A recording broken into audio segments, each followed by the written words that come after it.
Hello, fellow LinkedIn people. So I wanted to share with you today why apprenticeships matter to me. I'm going to try and keep this short because I've done it before and it takes too long and you'll all be falling asleep. So I was never typically seen as bright at school.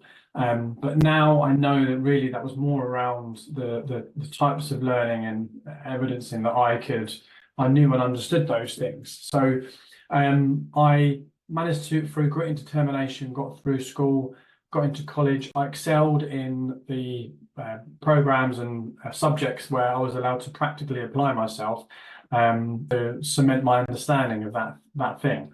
So naturally, I went on and I went from school to college to university.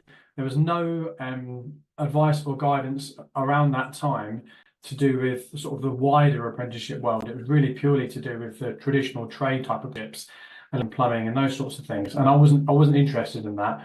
It wasn't really what I enjoyed. And at the time, I did focus on the areas that I enjoyed and that I understood because I could practically apply those things. So went from college to university. University, I studied sports biomedicine, sports science. And I was sort of stuck. I really managed to get my way through with grit and determination. I remember doing an exam, and the exam was around chromatography.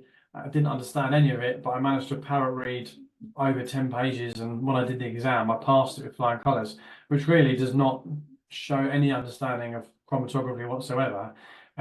Because for me, there was no real life world practical application for it because we didn't do that. And so I found it really difficult. That was from my particular way of learning and learning new things by repetition in a real world environment. We were promised with the university program that there was high employment outcomes, and I actually ended up back in employment in the same job that I was in before I started my degree, and what I was doing whilst I was doing my degree to help sort of fund it as I was going along. And that was in a military gymnasium and a civilian gymnasium as well.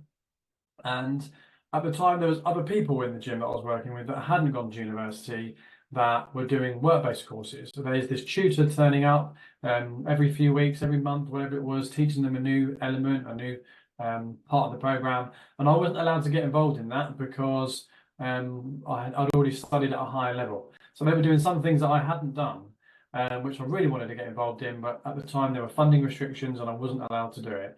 So if I wanted to, I then had to pay on top of that. So I had my student debt, which they didn't have, and then I was having to pay more to do bolt-on CPD courses. And I was working in obviously sport and leisure and fitness at the time.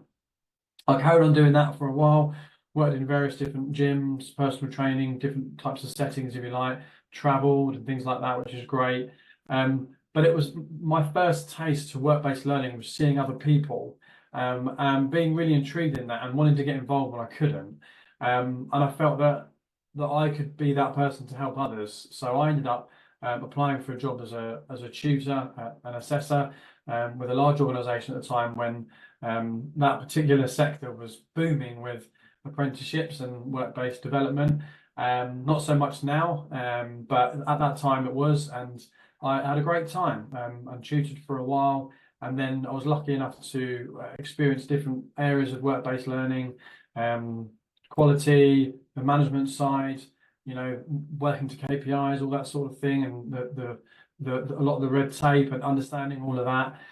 And then I moved into more the business development side of things, which took me on my own discovery of professional development and understanding how to help grow, develop, and build business. To not just apprenticeships, but how to scale and grow businesses. So I've had the privilege of working in this sector for quite a few years now, met some really great, amazing people. Apprenticeships are an amazing route for people, and in hindsight, I had a great time, but apprenticeships probably would have probably been the preferred route for me, with the way that I knew I was successful with my learning and understanding. So that's my story.